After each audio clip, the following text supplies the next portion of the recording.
Laura Albornoz es la menor de una familia con muchas mujeres. Ella precozmente tuvo que ver con la expresión literaria, con la expresión teatral, con la expresión corporal. Y tiempo después se fue de esta ciudad y llevó todo ese recorrido expresivo a Suiza. Allí reside desde hace años. Vamos a hablar con Laura Albornoz para saber qué es lo que la llevó a ese lugar y cómo terminó quedándose ahí como su lugar en el mundo. Hola Laura, ¿cómo andás? Bien, Gustavo. Bueno, contanos a dónde estás y desde cuándo. Yo hace 17 años que vivo en Suiza, vine en el 2003. Cuando llegué viví en Ginebra, viví 6 años en Ginebra y ahora vivo en el cantón de Vaud, que es el cantón de al lado de Ginebra, y vivo en un pueblito que se llama Roche, se escribe Roche, que es roca, la piedra, que, bueno, ahora lo quiero, mi pueblito. Cuando me mudé acá, yo decía que vivía en el Babio de Suiza, porque era pueblo perdido. Ginebra está en la punta, en el borde del lago, el lago Le Mans, que es muy grande así, y yo vivo justo en la otra punta. Ajá. Ginebra es una ciudad muy cosmopolita, donde yo vivo no es cosmopolita, pero como es un pueblo que ha crecido mucho en los últimos años, es un pueblo multicultural, si querés, porque hay muchos extranjeros, como yo, que aunque tenga el pasaporte suizo, tengo mi acento cuando hablo francés, así que formo parte de los extranjeros, sí. ¿Y qué quedó de la expresión artística? Acá hay mucho teatro amateur. Hay teatro profesional también, pero hay como una especie de tradición que la mayoría de los pueblitos tienen una troupe de teatro de la ciudad, del pueblo. Hay mucho. ¿Eso sería lo que en La Plata es el teatro independiente o es como otra? Me parece que es otra categoría lo que estás diciendo. Otra categoría, porque es independiente, pero además no es profesional en el sentido de la realización. No es gente que quiere ser actor, no es gente que tiene una preocupación por la calidad artística del producto, es gente que le interesa tanto ir a ensayar la obra como tomar unos vasos de vino después del ensayo. Todo tiene el mismo, es como una función social muy fuerte. El teatro hay toda una parte de teatro amateur que tiene una función social muy fuerte. Y la gente toma muchos cursos de teatro también por eso. Así que en el medio, mientras no estaba completamente trabajando, hice un par de obras y hice una formación sería de profesora de teatro, pero acá el término es animador de teatro. Justamente porque hay toda esta tradición de teatro no profesional, pero sin ambición profesional, en donde el profesor es un vehículo de conocimiento, pero es un animador sobre todo. Un animador que va a hacer la cohesión de grupo, que va a llevar el grupo hacia una producción artística, que va a dar cursos de teatro para gente que no tiene una ambición artística, pero que tampoco van solamente a tomar el aperitivo. O sea que hay las dos cosas. Por eso está este término animador, que yo lo encuentro muy interesante. Acá un profesor forma actores, un animador da cursos a gente que tiene ganas de hacer teatro para divertirse. Okay. Es un poco la diferencia. Y esta formación es una formación en animación y en mediación teatral. Acá hay mucha mediación cultural. Uno de mis trabajos es mediación cultural. Bueno, ahora con el coronavirus está medio muerto ese aspecto, Pero la mediación teatral es algo que se hace mucho y que yo hago mucho con los diferentes grupos de teatro que tengo. ¿Y qué es exactamente la mediación? La mediación es acercar un público que naturalmente no va a ir al teatro, por una parte, llevarlo al teatro, enseñarle, pongo entre comillas porque no es mostrarle que es posible ir al teatro, pero además darle claves de comprensión. Por ejemplo, yo tengo un taller de teatro para mujeres inmigrantes. Las mujeres de mi taller, algunas hablan un poco de francés, otras hablan muy poco francés, otras no hablan francés porque acaban de llegar.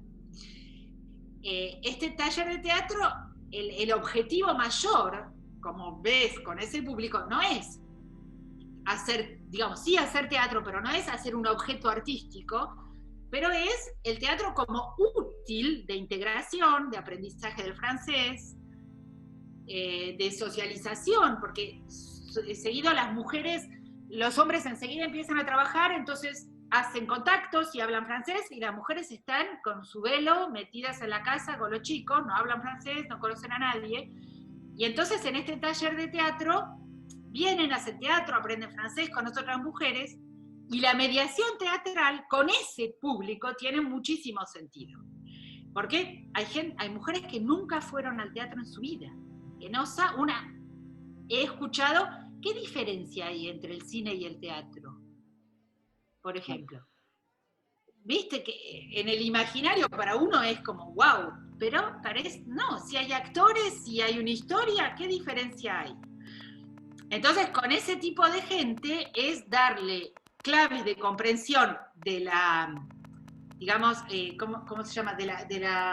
Ay, no me sale la palabra, perdón, me pasa que no me salen las palabras en español, de la convención teatral, del funcionamiento del teatro. Por ejemplo, hay una cosa básica que es, en el teatro no se habla, en el teatro se aplaude, pero se aplaude al final, no se aplaude en el medio. Por ejemplo, cosas muy básicas, pero a ese público hay que enseñárselo. Y después hay una parte que son claves de comprensión del objeto que vamos a ir a ver. Entonces yo trabajo en participación con un teatro de la ciudad de Bebé, donde yo doy los cursos, que en general la mediadora del teatro me da extractos del texto, entonces yo puedo trabajar el nivel de francés, fotos, capturas de video, con todo eso yo voy armando claves de comprensión, y cuando estas mujeres llegan al teatro, ya tienen un montón de información que les va a permitir comprender esta obra sin comprender todo el francés, por ejemplo. Es algo así como formación de espectadores, lo que acá se conoce como formación de espectadores, pero con un sentido casi político de cuál es la herramienta teatral, digamos. Yo trabajo en mediación cultural con una asociación de Ginebra que se llama La Marmita, que organiza, ellos lo llaman recorridos de mediación cultural, porque duran más o menos 9 meses, un año, y se articulan en 5 salidas, 2 salidas al teatro, una ir al cine, ir a ver una exposición y una conferencia con un intelectual. Que lo que hace el grupo es encontrar el intelectual antes de la conferencia y tener una reunión en tête à tête, un poco íntima. Y justamente la Marmita lo que hace es que toma públicos como inmigrantes o familias en situación de precariedad o mujeres golpeadas, trabaja con asociaciones, y estos recorridos de mediación tienen un tema, un hilo rojo que une. Por ejemplo, yo hasta ahora hice 3 recorridos. Uno, el tema era los orígenes. Entonces, las 2 obras de teatro, la película que vamos a ver, el intelectual, todo está alrededor de ese tema. Y al mismo tiempo hay un artista que acompaña ese recorrido durante un año y que al final crea una obra con los participantes. tiene todo el sentido porque es gente que realmente no iría al teatro sola. Y es un trabajo muy político, muy político. Decías que este tema de esta profesión acá desconocida o esta práctica de la mediación se vio interrumpida ahora por el nuevo escenario mundial. Sí. ¿Qué es lo que pasó en Suiza o qué es lo que pasó en el lugar cercano a donde vos estás? Mirá, lo que pasó acá, acá el año escolar, el año de actividades empieza en agosto, siempre, de agosto hasta julio. En julio y las 3 semanas de agosto son las vacaciones. Nosotros empezamos en agosto y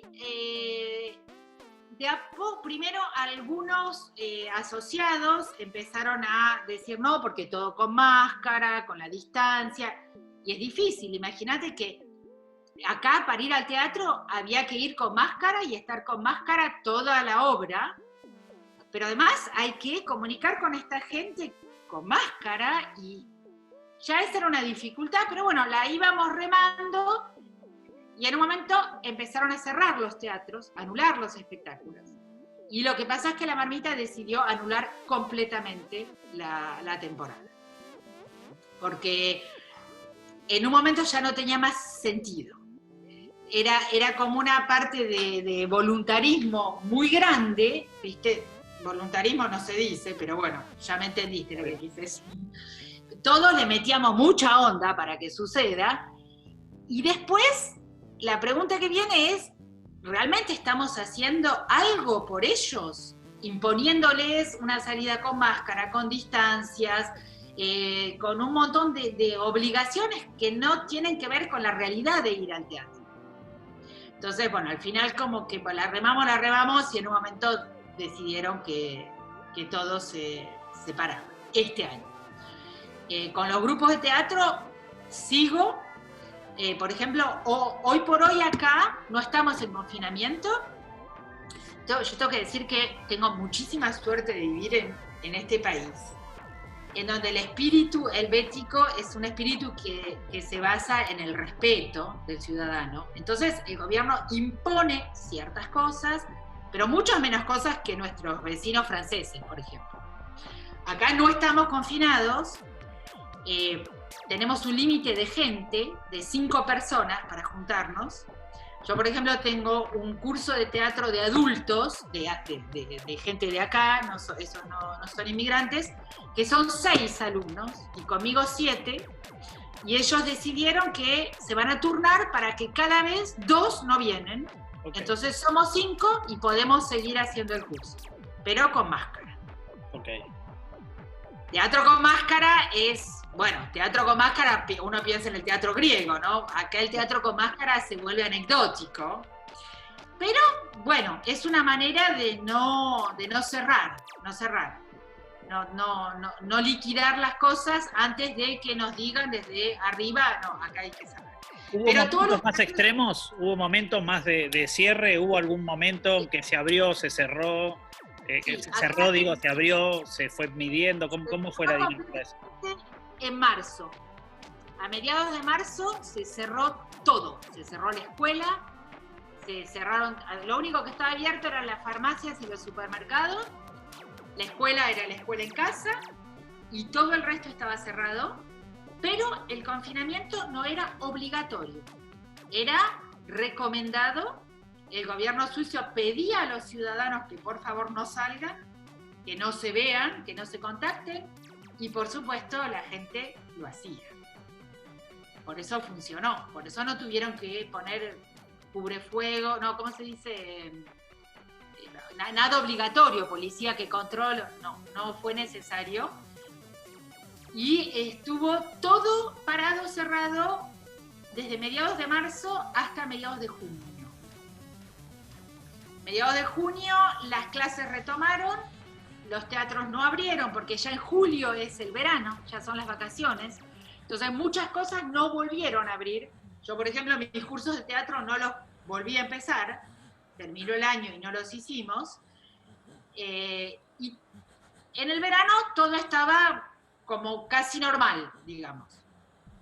Casi normal, quiere decir que hay que ponerse la máscara para ir a los negocios, a la entrada de todos los negocios hay que desinfectarse las manos, no se pueden hacer fiestas, no hubo festivales, por ejemplo en Suiza hay muchos festivales de música, no hubo nada este verano, pero la vida era casi normal.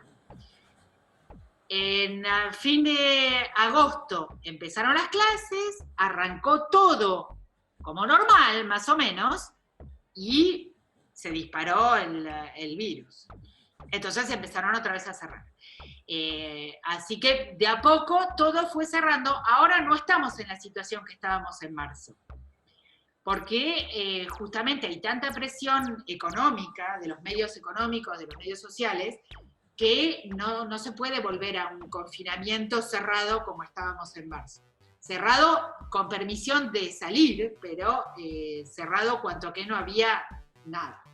Ahora acá están cerrados todos los bares, todos los restaurantes, los teatros, los centros de, ¿cómo se dice? Los centros recreativos, digamos, quiere decir, donde hay juegos, los baños termales, ese tipo de cosas, está todo cerrado.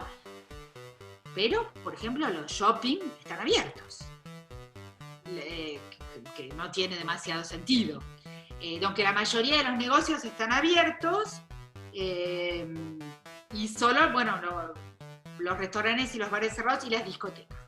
Así que hay todo como un poco una bronca social, porque los restauradores, los patrones de restaurante dicen, ¿cómo que los shopping no están abiertos y nosotros cerrados y no podemos ganar dinero, y hay toda una situación precaria de Suiza, porque el gobierno suizo usó muchísimo dinero para ayudar a los independientes, a los artistas, a los trabajadores. Hay muchos subsidios, muchas ayudas, préstamos sin intereses, a pagar en muchísimos años, con el gobierno suizo como garantía, o sea que ha habido muchísimas facilidades para la gente acá. Pero todo está entre comillas, porque ahora acá ya se está hablando de tercera ola. Nosotros estamos en la segunda ola. Ah, ya están en la segunda ola ahí. Ya estamos en la segunda ola. Sí. Y sí, porque durante el verano, era verano, entonces se calmó, se vio menos, y te digo, en agosto, cuando la escuela empezó, que toda la gente empezó las actividades, explotó a la Suiza. Los hospitales, algunos están llenos, otros no. Por supuesto, la Suiza es un país, Suiza es un país que está muy dividido entre los que hablan francés y los que hablan alemán. Por supuesto que en la parte francesa hay mucho más coronavirus que en la parte alemana, porque los que hablamos francés nos tocamos más. Es un carácter más latino. Entonces hay también toda esa barrera en donde los suizos alemanes dicen, ¿por qué nosotros vamos a cerrar si tenemos menos coronavirus que los franceses, que son todos unos de vida disipada y por eso están todos enfermos? Entonces también hay todo un escenario político alrededor de eso, que es complicado de regular. Decías lo del barbijo, ¿qué hábitos, qué cosas crees que van a quedar como hábitos? ¿Crees que va a quedar algo o crees que una vez que que se active la vacuna y que socialmente todo empiece a funcionar, digo, en el mundo, ¿crees que hay hábitos que van a cambiar, hábitos culturales, hábitos sociales, más allá del Zoom? Yo no diría que hay hábitos que van a cambiar, yo diría que el mundo que conocíamos no lo vamos a volver a ver. Yo creo que el mundo que conocíamos, como lo conocíamos, no vuelve más, todo cambió, nada va a ser como antes. Probablemente en algún momento, si hay la vacuna, y si no es la vacuna lo que nos mata, porque ese es lo otro a discutir, creo que hay ciertas cosas de lo social que han cambiado profundamente. Yo tengo la impresión, estando acá, y es una impresión que comparto con mucha gente alrededor mío, que lo que nosotros estamos viviendo es como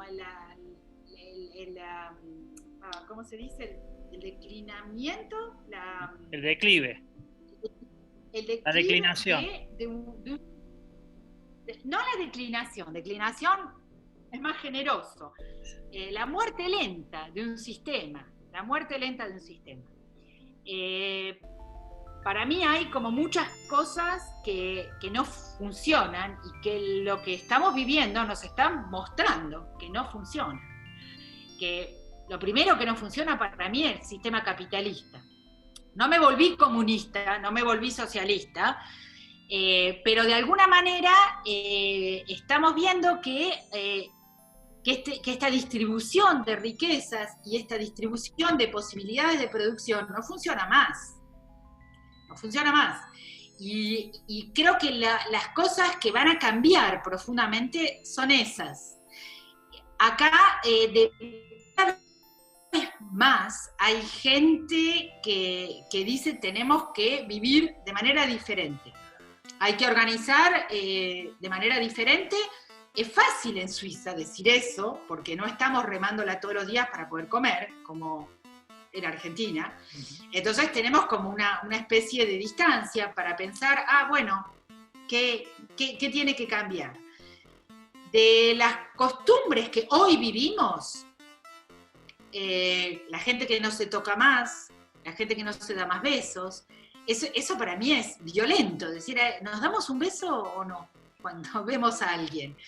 Eso para mí va a cambiar de alguna manera, por acción o por reacción, porque habrá gente que va a decir, no, nunca más le doy un beso a nadie, así yo estoy tranquila, y va a haber los otros que van a decir, no, besémonos y toquémonos, porque de todas maneras vamos a morir de algo. Pero va a exigir eso, por ejemplo, esta distancia social, lo que acá se llama la distancia social, va a exigir una toma de posición al cabo de un momento. Para mí no es la distancia social lo que va a quedar como manera instalada, pero esta toma de posición a partir de eso.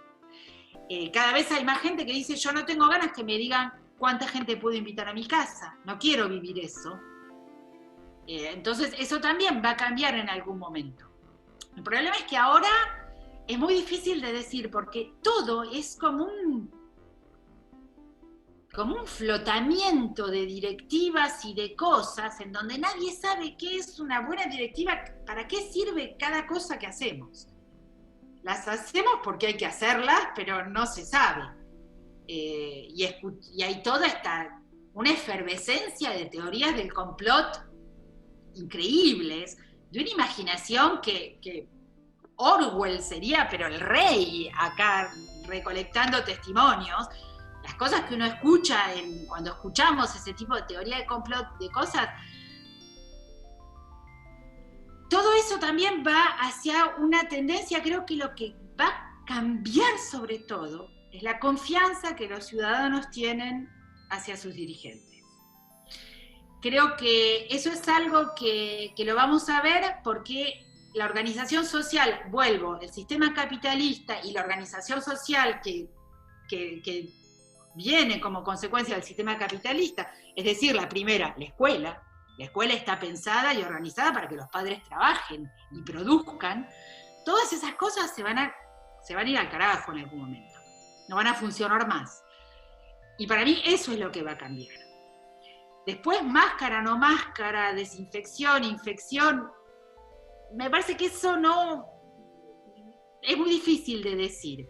Yo espero que no. Yo doy clases, otro de los trabajos que tengo, doy clases de francés en la escuela profesional, para jóvenes adultos en formación.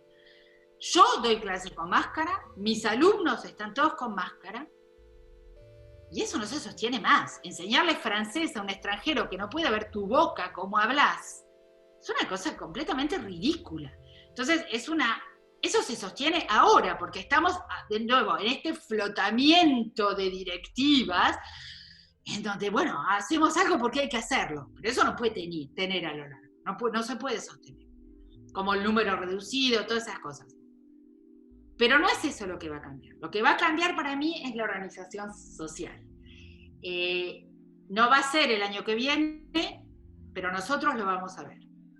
Yo creo que nosotros lo vamos a ver. Muy bien. Por ahí soy muy optimista. Bueno, mejor. Bueno, Lau, muchas gracias. Desde el cantón suizo en el que vive, Laura Albornoz se dedica a la mediación, un poco a el uso del hecho teatral con un sentido político. Eso, dice, está suspendido, porque sostiene, como este programa, que nada será igual.